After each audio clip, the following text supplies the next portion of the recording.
want to welcome everyone here to the Big Texas Author Talk, which we've been doing since the early days of the pandemic. And it's so fun that it's still going and that we get to have these monthly author talks.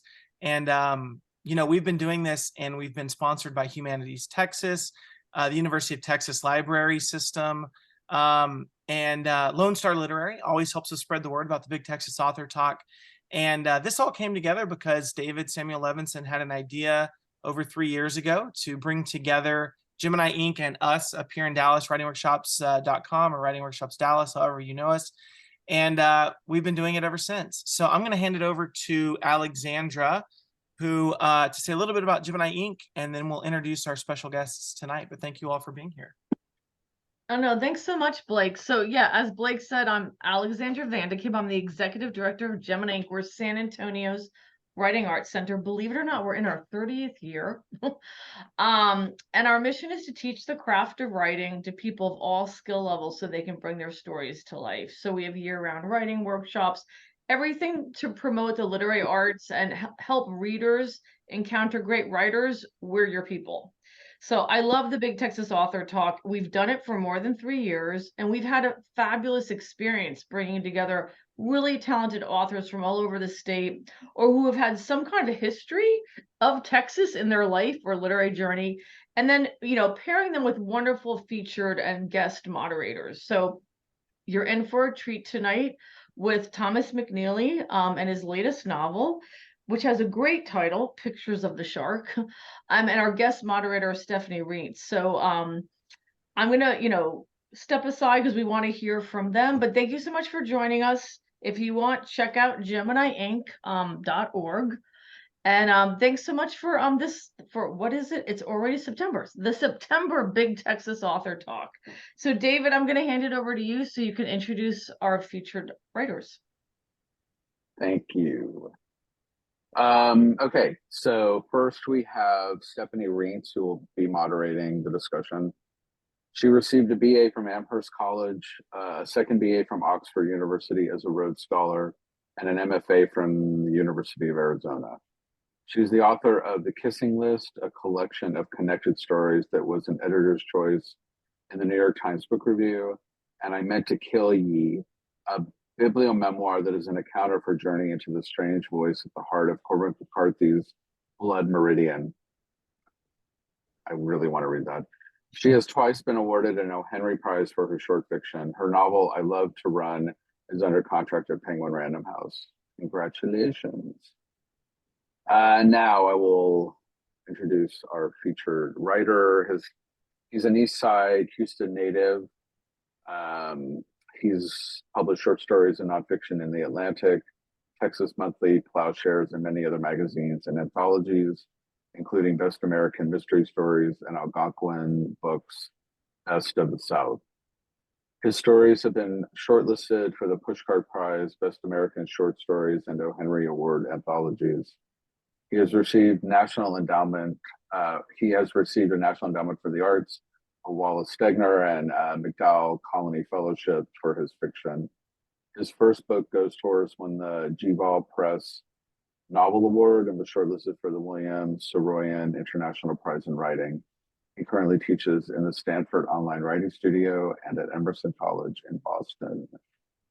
Oh, so John Papernick. Where did you go, Mr. McNeely? Yes, I have met John Papernick. Yes, you have. Okay. Yes. Welcome, both of you. I'm going to shut up now. Well, thank you. Thank you so much for having us.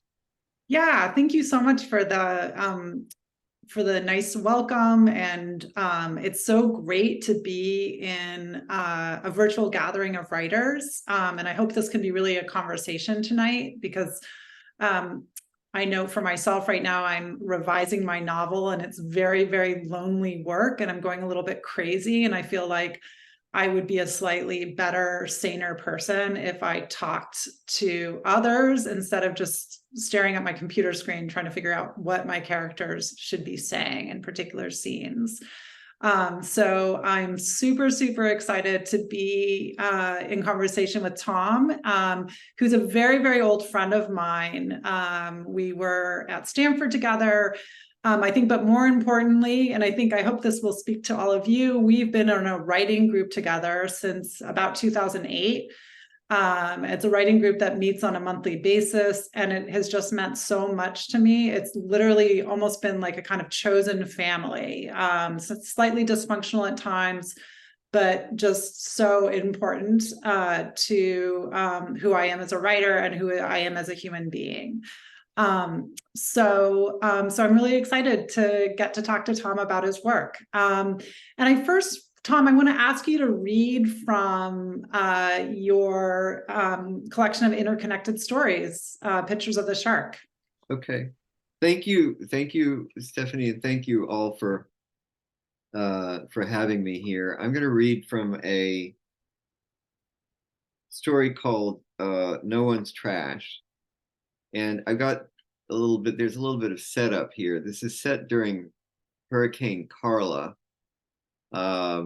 which was in 1980 in Houston. And what's happening now at the beginning of this story is that the main character is named Margot. She's the mother of Buddy Turner, and Buddy's father usually comes and picks him up, but today, because of the hurricane, hasn't. And the two neighbor girls, Carla and Kara and Darla, have come over and sort of sought refuge from their father at Margot's house. I think that's about as much setup as we need here. And I hope. In the hallway outside the bathroom, Darla stood, wringing her hands, her round, beautiful face and quick blue eyes lit with alarm and excitement. "She's killing Beau," she said. "She's killing him." When Margot got to the bathroom, for a moment, she couldn't trust what she saw. At first, she thought it was part of Buddy's movie. In the dimly lit bathroom, Kara knelt, mantis-like, over the toilet. She was sick, Margot thought. Then she imagined Kara was pregnant and felt a bolt of panic. Then she saw Buddy beneath Kara, stripped to his underwear, headless, because Kara was shoving his head into the toilet. "What are you doing?" she said, pushing past Darla. "He started running around and screaming and took off all his clothes," Kara said. "You don't do that, you hear?" she said to Buddy. "Let him up," Margot barked. Kara pulled him up by his hair. Her son lolled back against Kara, sliding down into her lap so that she had to kneel to hold him up. His eyes were closed. A faint, sated smile flickered on his lips, as if he were asleep and dreaming. Kara cradled his head against her stomach. Margot didn't know what to think. "Have you lost your mind?" she said to Kara. "There are parasites in toilets." "He was running around in his underwear," Kara said. "He is still in his underwear," Margot said. "So you have not improved the situation. I should send you both back home. Is that what you'd like?" Kara, blushing, shrank from her. Margot felt guilty playing this gambit, but she was angry with Kara for letting things get out of control. "Why on earth were you running around in your underwear?" she said. "They wanted me to," Buddy said dreamily. "What do you mean?" she said, poking him. "Did they ask you to?" "No," he said, opening his eyes, "but I could tell." "If they had wanted you to do that, they would have asked you." "I wanted it to be like it was before," he said, spinning a yarn. He could rationalize anything, she thought, just like his father. "I used to run around naked all the time and no one minded. Now you like them better than me." She wanted to tell him that at 12 years old, he was past the age to be acting this way, but she didn't see any point in humiliating him further. "I like you just fine," she said. It's not like it was before. Now clean up while there's still hot water and put some clothes on. They ate lunch in the dim kitchen. The house hadn't gotten as hot as she'd expected, drawing up cool air underneath it through the wooden floors. But a thin, sticky film of moisture clung to them, leaving the girls' faces shiny with sweat. Margot wanted a glass of wine, but there was still far too much to do. The water in the backyard lapped the shore of the concrete slab porch underneath the second story of Mr. Knight's house, dangerously close to the side door of her garage.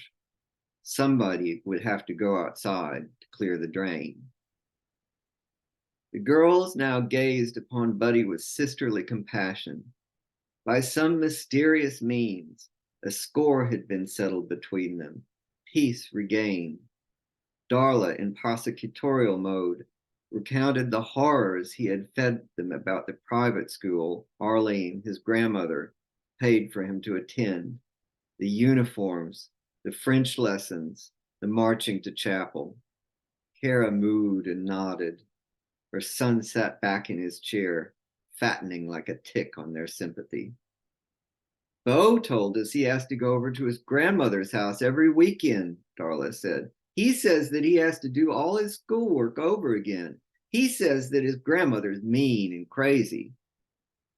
Margot shot a glance at him, piqued. He knew she didn't like him talking about their family, but of course that was why he'd done it. He stared back at her, as cold-eyed as a gangster. She has been very generous to us, Margot said, hoping to convey by her tone that they had overstepped. Beau said he hates his school. He says it's full of snobs, Darla said, drawing out the long ah and snobs. Kara giggled. I hate it, he said. Why can't he go to Jackson, Darla said. Jackson was the public school down the street. Her son couldn't go to Jackson, Margot thought, because it was a war zone. Because he's going to St. Edward, she said, then to him. Do you want to go to Jackson? Sure, he said. If faced with the actual prospect of going to Jackson, Margot knew, Buddy would beg not to, or if he went, he would get beaten up, bullied, or worse. She had moved 14 times before graduating high school, and she'd gone to schools like Jackson, and she was not going to send her son to one, not if she could help it. Beau says his grandmother thinks he ought not to play with us, Darla said, staring dead at Margot with her beautiful blue eyes. It was a question, Margot realized, that Darla wanted answered for the sake of her dignity. That was how Buddy had gotten the girls so riled up about Arlene, by implying that Arlene sending them to St. Edward's was a sign of her disapproval of them, which, of course, it was. He grinned at her vindictively. I'm sure she never said anything like that, Margot said, a hint. Yes, she did, her son said. You know what she says about them. You know why she doesn't want me to play with them. She says they're trash. Kara and Darla flinched as if they'd been struck. Margot saw he hadn't said this to him before. She wanted to reach across the table and shake him. He smirked at her, thinking only, he knew, of how he'd embarrassed her, not caring how his words hurt the girls. You're right, she said. I don't like you. Not when you act like this. You think you're so clever, but you're not. You're behaving like an imbecile. Now it was Buddy's turn to flinch, his eyes to water. The girls looked at her curiously. She hoped they would remember that they could speak to a man like this. No one's trash, she said, except people who call people trash. We're not going to talk about this anymore. We have a lot to do. Old Beau here is going to clear the drain. Outside, the rain was still coming down hard. The girls and she watched from her bedroom, which had a view of both the yard and the street where the drain reached the curb. After Jimmy had returned from the army, when it was clear he wouldn't live with them anymore, he dug a trench through the yard to the curb, smashing the sidewalk and the curb with a sledgehammer to lay the drain pipe.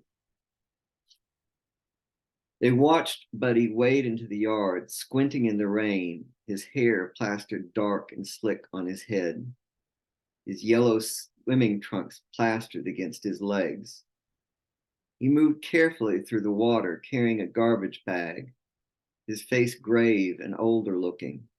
She had instructed him to remove the detritus from the drain into the bag, wait for the drain to clog, then clear it again. She imagined lightning hitting the pecan tree or the metal fence, water moccasins, and amoebic waterborne diseases. If anything happened to him, how would she explain it to Jimmy and Arlene? Then she thought he was hers to sacrifice if she wanted. If Abraham could take Isaac to the mountain, why couldn't she send her son to unclog a drain? She had fought first to have him, then to keep him. He was and would always be hers. Her son cleared muck out of the drain into the bag, then waited. A whirlpool formed, drawing in more sticks and leaves and who knew what else. He cleared it again. Margot watched him in the mouth of the drain at the street. It was possible the drain had clogged, and all of this would be for naught. Kara and Darla were following the drama too. Buddy stood near the drain in the yard, waiting.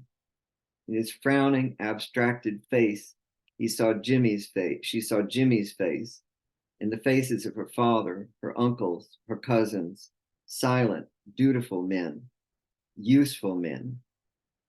At the drain in the street, a gout of leaves and dirt pulsed into the water rushing past it toward the storm drain. In the yard, water spun, disappearing around her son's ankles. In Margot's house, she and the girls cheered. Thank you so much, Tom. I love that story. And I'm glad you chose to read that one. I'm really struck both in No One's Trash and Snow, Houston, 1974, about the importance of place in your fiction. And I wondered if you could just talk a little bit about what role does place play for you when you're writing stories, or when you were writing your novel? It's just everything. I mean, is the title of that story, Snow, Houston, 1974, implies or says that's based on a time that it snowed in Houston in the 70s, and it caused complete chaos because, Houston's not used to being snowed on.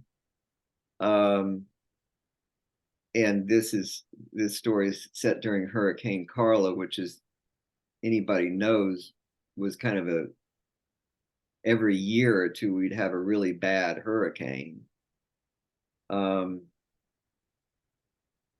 All the stories both really started with places. Houston in that time in the 70s, in the 80s, early 80s, and Austin in the late 80s. It makes an appearance. I mean, I can't. The stories are so shaped by those places. I can't imagine them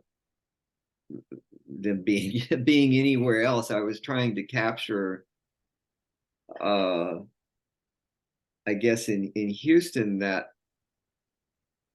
feeling of how large it is for a child. That was my impression. It was just vast. And with Austin, anybody who lived in Austin in the late 80s knows it was kind of like something between a cross between an insane asylum and an artist colony. It was a really extraordinary place to live at that time. So I tried to, it's completely, the stories and my novel also completely come out of those places. And I tried to preserve, I guess it's also about preserving these places that are, especially in Houston, everything disappears because there's no zoning. and things just get torn down and replaced as fast as they possibly can be torn down and replaced. So you're also, I think, trying to preserve or remember the childhood and adolescence and young adulthood of this character named Buddy. And I think we see Buddy when we see Buddy at the earliest point when he's maybe 6 or 7. So in Snow, Houston, 1974. And then we end with Buddy in college, as you said, in Austin, around in the late 80s. I wondered if you could talk a little bit about like the process of writing this book. All of these stories are about Buddy. They're about his mom, Margot. We just heard a story from her point of view. They're about his father, Jimmy. I don't think we ever get a story from Jimmy's point of view, but he certainly figures, looms over the action in these stories, and as he looms over Buddy's life. So what was it like if you can just tell us, what was it like to write this book? Did you write it in one fell swoop? Were these stories that you wrote over a long period of time? So talk a little bit about the writing process. They were written over 20 years, because I'd written some of them before I started writing my novel, Ghost Horse, and some of them were kind of sketches, especially the story Pictures of the Shark was sort of a sketch for the novel. And I can't really say that I had any plan in mind. And there are several stories that I wrote that didn't come into this collection. They are all hang together because of the subject matter. In a way, I found it sort of more satisfying, I guess. Maybe coherent is not the word, but satisfying is sort of a mosaic approach, rather than trying to write a coherent 300-page long narrative. I found that I guess in the process of writing a novel, I found out that I'm not a novelist.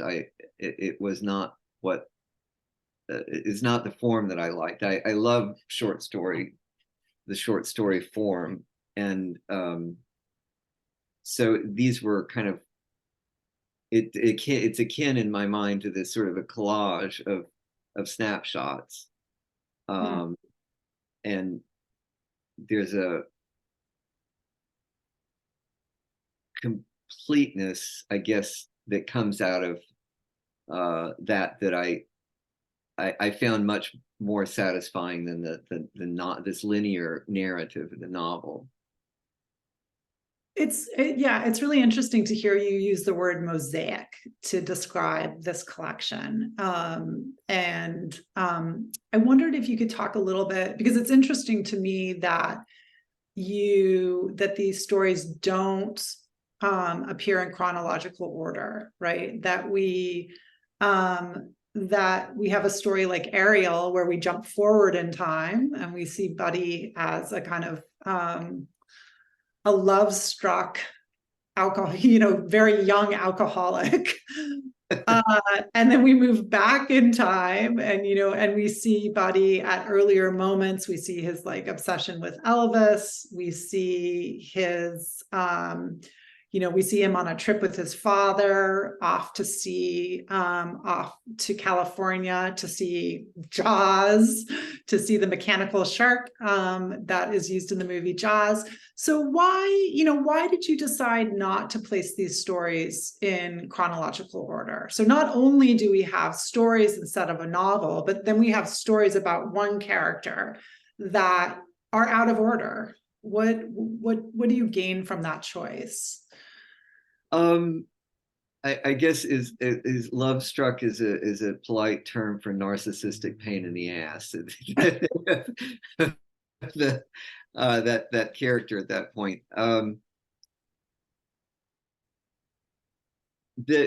It was quite a struggle to come up with this order, and again, that is entirely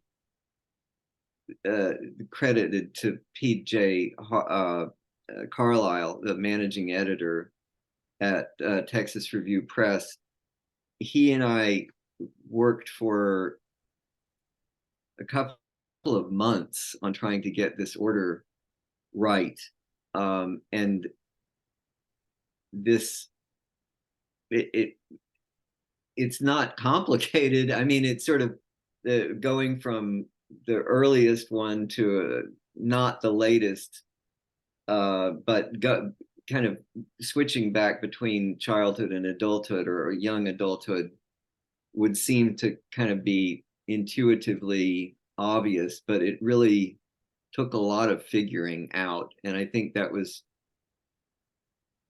due in a way to, well, I mean, somebody else seeing my work and being able to think of it differently than I had thought about how these pieces fit together was incredibly valuable and something I couldn't have done on my own. And I guess I think about the stories as these moments of transformation for this character, where there's sort of the character is becoming someone else. And there was something, I think, to be that was gained by putting these different moments of transformation that happen as a child or as a young adult kind of in juxtaposition with one another, rather than, again, this linear progression of, from youth to early adulthood. I don't know whether that makes sense, but that's. Well, and I think I've said this to you before. I mean, I think one thing that's really interesting about your collection is that we see Buddy at his worst kind of early on in the collection. I mean, as you described him as like a narcissistic pain in the ass, right? That's who we get in the second story.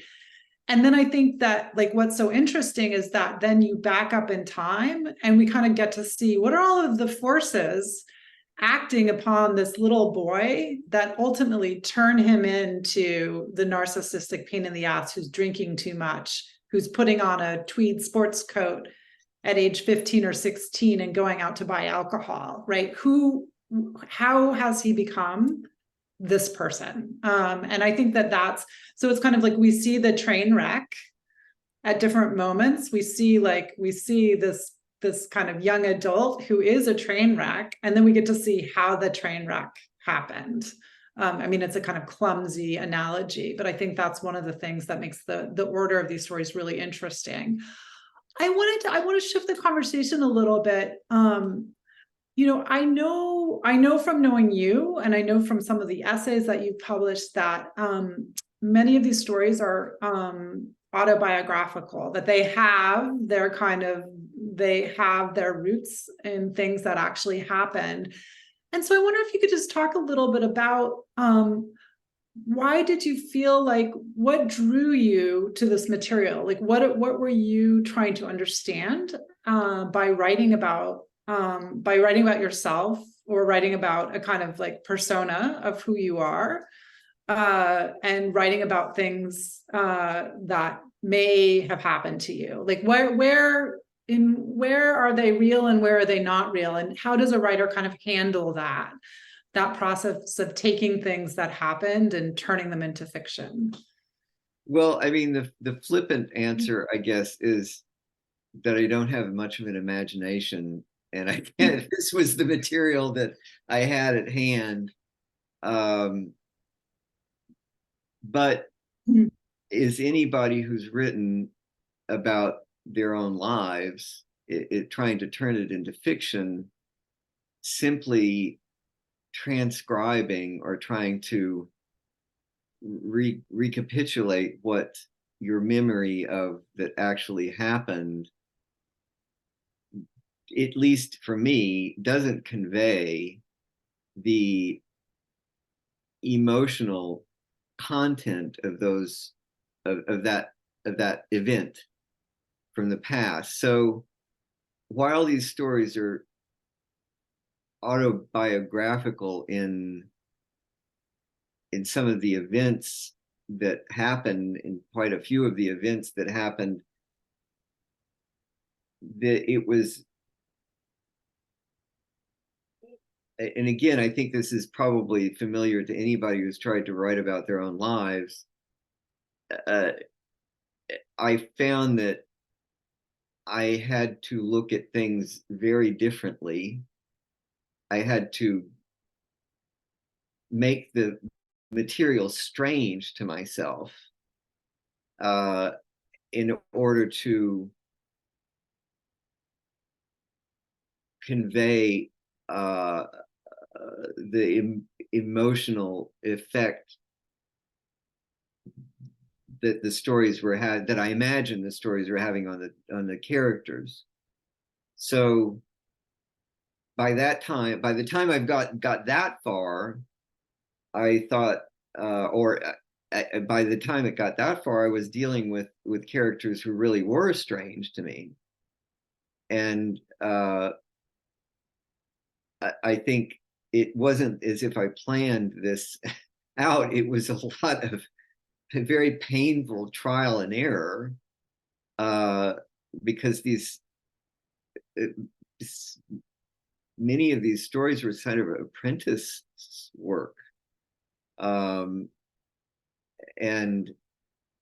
it was the process of taking these seeds of real events and transforming them into something that would communicate was, as I said, anybody who's done this knows that it's not as simple as just writing down what happened. Writing down what happened doesn't cut it. Yeah, so I want to talk a little bit in more detail about like the character of the father, about Jimmy, and he is in these stories kind of alternately charming and charismatic, but he's also a very cruel man and a cruel father. And you've talked a little bit about your real father's mental illness. Like, what was it like to write about? I mean, I guess, my question is, to what extent is the father in these stories your father? What was the challenge about writing about this kind of father, who is clearly a little bit unstable? That's an understatement. Yes, I mean, to be really honest with you all, I felt that I didn't come very close to capturing who my father was at all. He is this kind of peripheral, to me, he's central to some of the stories, and many of the things that happen in the stories are things that happened or a rendition of things that happened in real life. But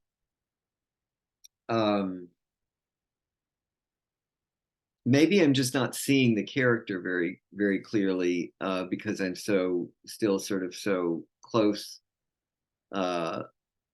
I'm interested that you used the word charismatic, because that's not how I would think of the character at all, but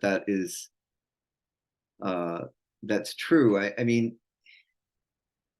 I guess, again, the struggle in writing about it was about writing and again, this I think would be familiar to anybody who's trying to write about their family, is to try to clear away all these preconceptions that I had about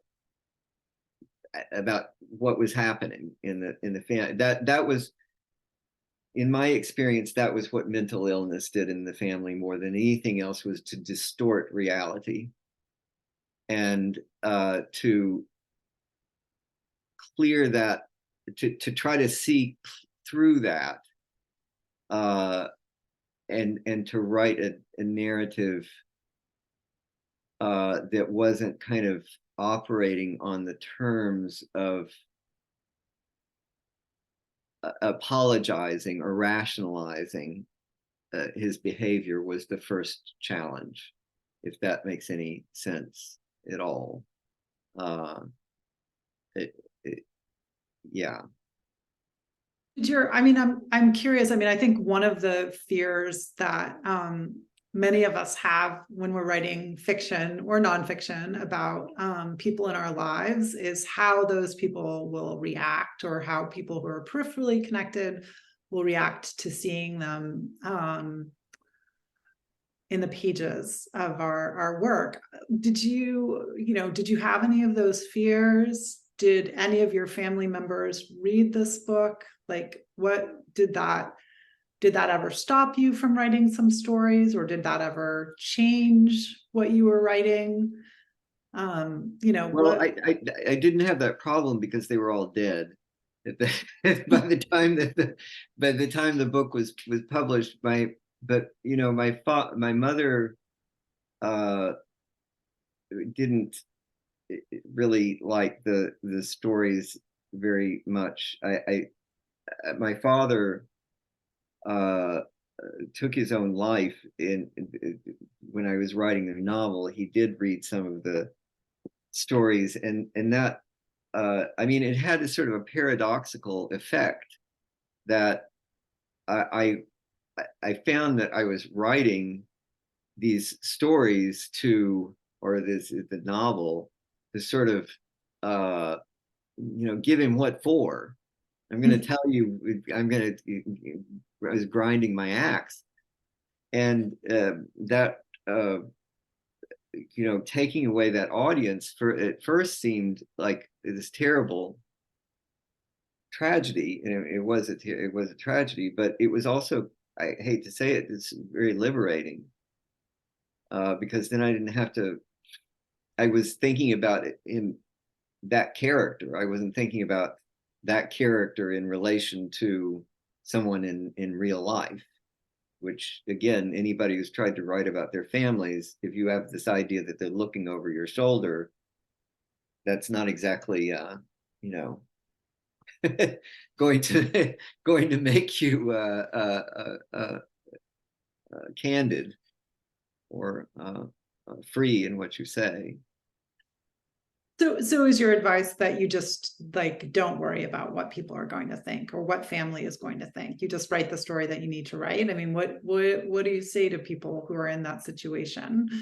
But pretend that nobody is ever going to read it, which is probably true anyway, that this is just going to go into, obscurity. And I think the way that you write about some subjects in your stories is very courageous. And I have wondered the same thing, how do you write about these topics? And I don't know what your answer to that is, but how you get past the censors. Mm-hmm, mm-hmm. Well, yeah. I mean, I think whenever in my story collection I was writing about something that was inspired by something that happened in real life, I always made the character who somewhat resembled me the most flawed character in the story. Because I sort of felt like, well, if I'm being very hard on my persona in the story, then everyone else looks a lot better than the person who is, you know, my fictional alter ego. So that's kind of how I handled it. But yeah. It's a way to give yourself permission. Yeah, exactly. Well, I want to kind of open up the conversation to others. I mean, I have other questions, but I want to see if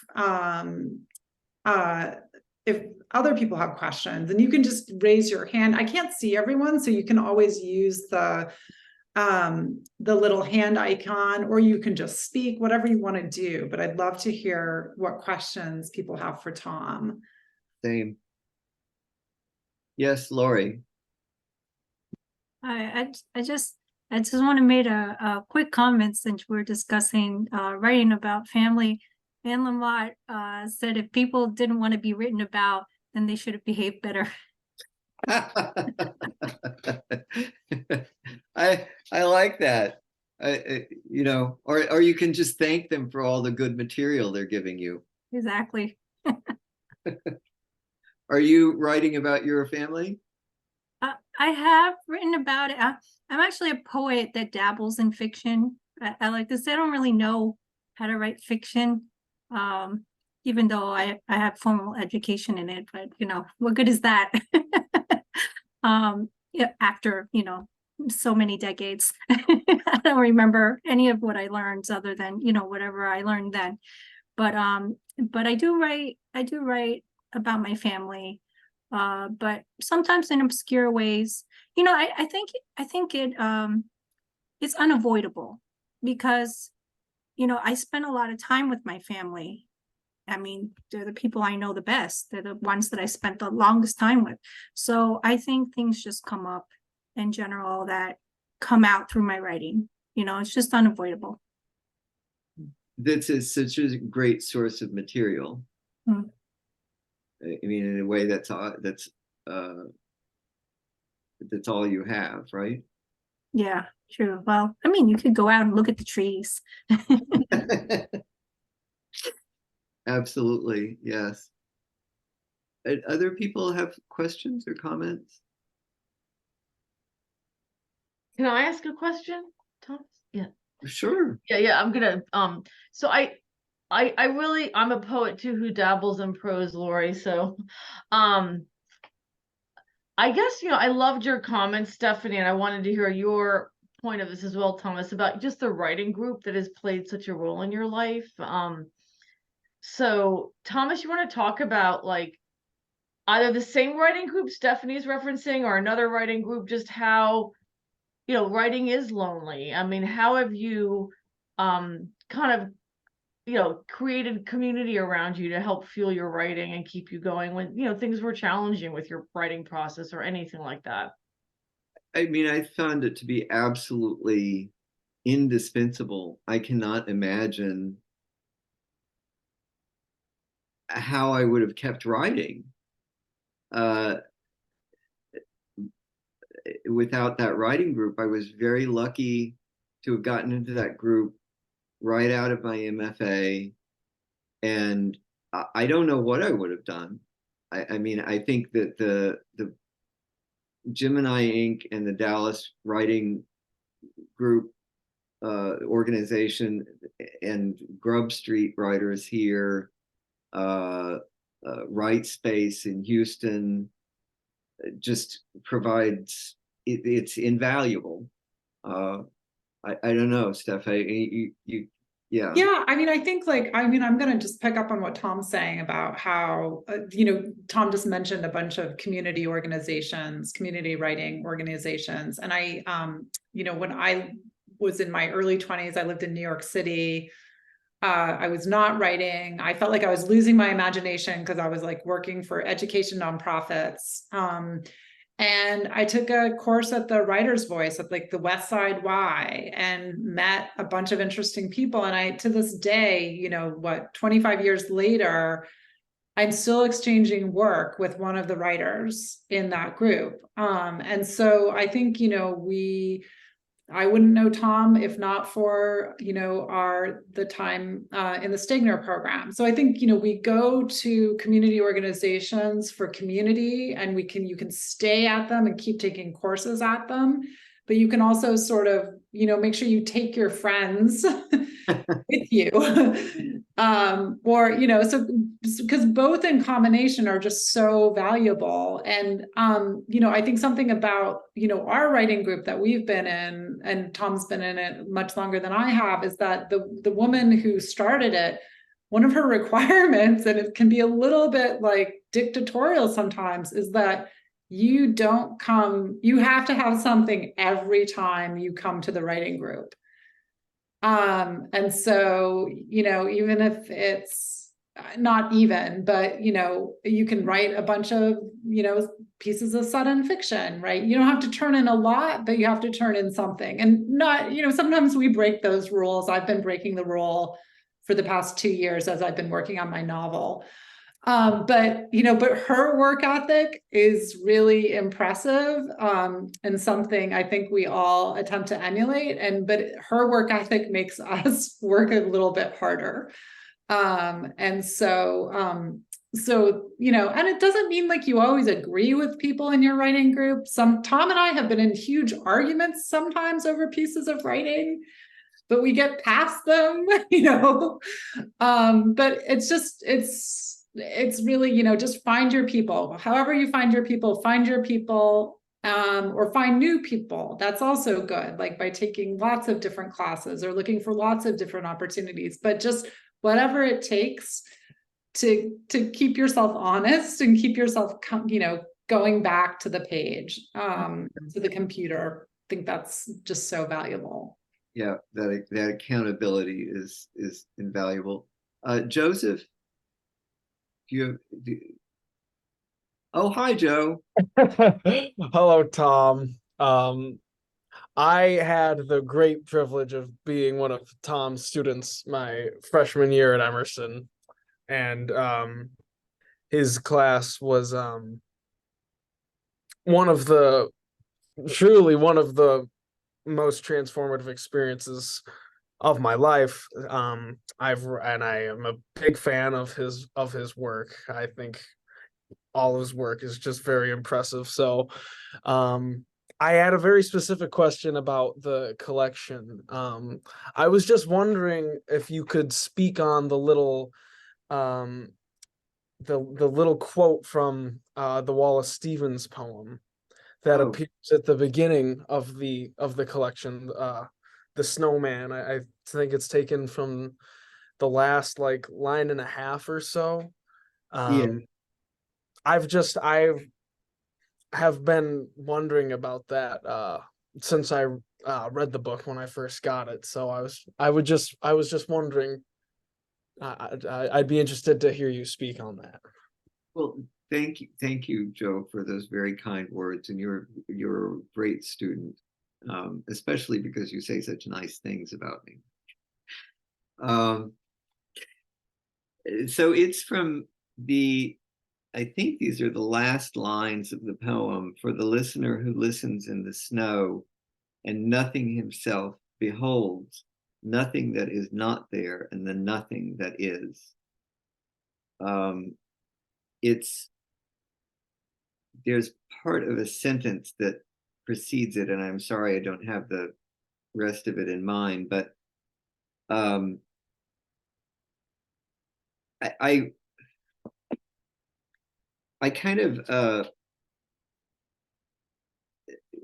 I love that poem, and I liked that quote because the first story in the collection, Snow, used in 1974, I was right. It's written from the point of view of a 6-year-old child, and what I was so interested in writing that story, and I think it comes up. Oh, thank you, Alexandra. So let's see what Wallace Stevens has to say. I'm sure it's more interesting than what I have to say. Right. The full poem. One must have a mind of winter to regard the frost in the boughs of the pine trees crusted with snow, and have been cold a long time to behold the junipers shagged with ice, the spruces rough in the distant glitter of the January sun, and not to think of any misery in the sound of the wind, in the sound of a few leaves, which is the sound of the land full of the same wind that is blowing in the same bare place. For the listener who listens in the snow and nothing himself beholds, nothing that is not there, and the nothing that is.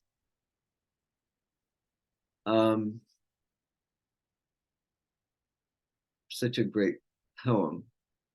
I mean, to me, that poem is about what I think it's Keats, right, called negative capability, the erasing one's self to receive whatever the art is going to give you, the painting or the poem or the story. But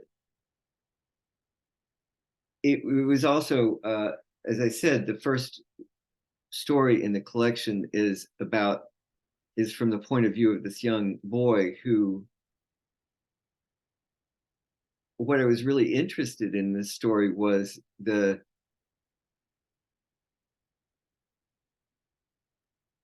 experience at that age of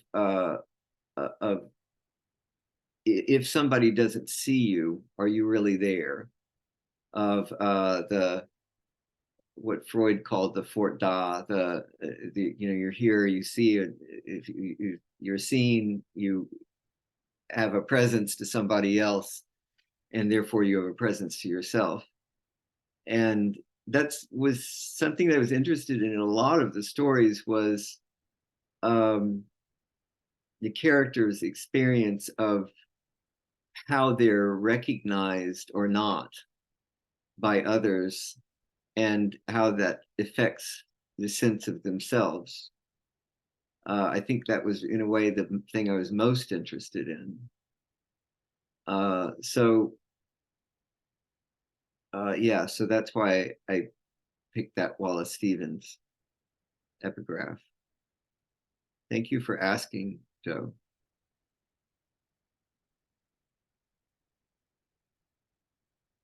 We have like two more minutes. Are there any final questions?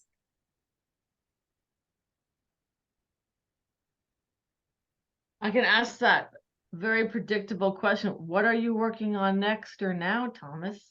And is it anything like, okay, I'm gonna blurt this out, but I love what you said, because as a poet who, by the way, gets extremely intimidated about the idea of doing 300 pages of nonstop like narrative arc of any kind, and but knows I really like prose, and I'm kind of trying to figure out my way towards it. I just liked how you talked about the collage like mosaic like way of linking the short stories. So having had that experience, how do you see yourself kind of shaping your next piece of prose? Are you shaping it already? Well, what I've gotten interested in is Houston in the 1940s, and